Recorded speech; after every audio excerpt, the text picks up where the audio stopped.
Does everybody follow that? Okay. This is why the dollar's dropping. It's change. It's time for change. And it's a good thing because any corrupt system does eventually collapse on itself.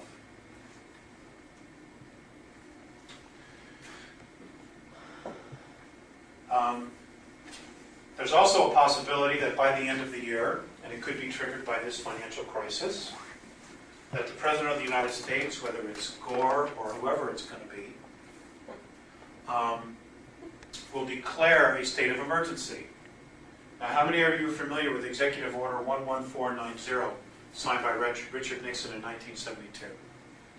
Okay, it was a list of 23 executive orders which essentially say that in a declared national emergency they can suspend the Constitution up to 5 years, and they send Congress home for 6 months. Okay? The scary thing is it doesn't necessarily state in the law, in the executive order, what the national emergency has to be. All he has to do is declare it. And they've also divided, now Jimmy Carter took that executive order, and that in turn, when he signed that, he gave all regulatory power under these executive orders to FEMA, the Federal Emergency Management Act. FEMA then created a program, which is now law, which was signed by George Bush, separating the United States into 10 federal regions. So the plan possibly is to suspend the Constitution and then to split the states up into federal regions so that we can all come back together, and the United States of America as we know it will cease to exist unless the people rebel and take it back. Yes. Yes. I think they've grossly underestimated the people. Now, in 1992, Bill Clinton signed another executive order recognizing the UN Charter as the law of the land.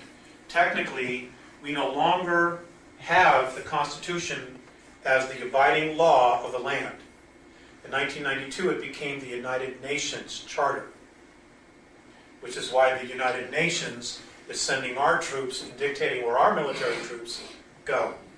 It's because of this action. So there's a lot going on. And all of this is being manipulated by the extraterrestrials. They want to take control. They want to implant everyone. Because if they implant you, it's a sign of ownership. It's a stamp of ownership. The implant is. The other races don't have implants. You know, the government's trying to feed people the fact that we have to blend with the Greys in order to move into a higher dimension, to evolve. I've even heard this in UFO circles. It's absolutely ludicrous. All the other human races are doing it without becoming part of an alien race, a plant. Now, are there any more questions on this before I change the subject? Yes, sir. Planet Earth there, when was that brought into existence now? Planet Earth? Yeah. Planet Earth Why? is 7.1 billion years old, according to them. That's when it became a physical mass. Okay, it actually started, I don't know, about 640 billion years ago with a gas, starting to form as gas in particles. And it took this amount of time before it became physical mass. Was this designed this way, or just happened random? Or It happened randomly, but a lot of the genetic life forms, plant life, sea life, human life, primate life, a lot of that was brought here. It was also brought to Mars. Apparently Mars and Earth were almost identical 70 million years ago. But Mars went through a huge catastrophe 69 million years ago, and even went through another war 1 million years ago. The ruins on Mars and all that, some of them are 65, 70, 80, 100 million years old. The space and all that is at least 1 million years old.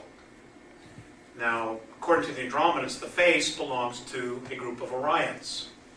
That complex was built by Orions. The pyramids were built by Orions.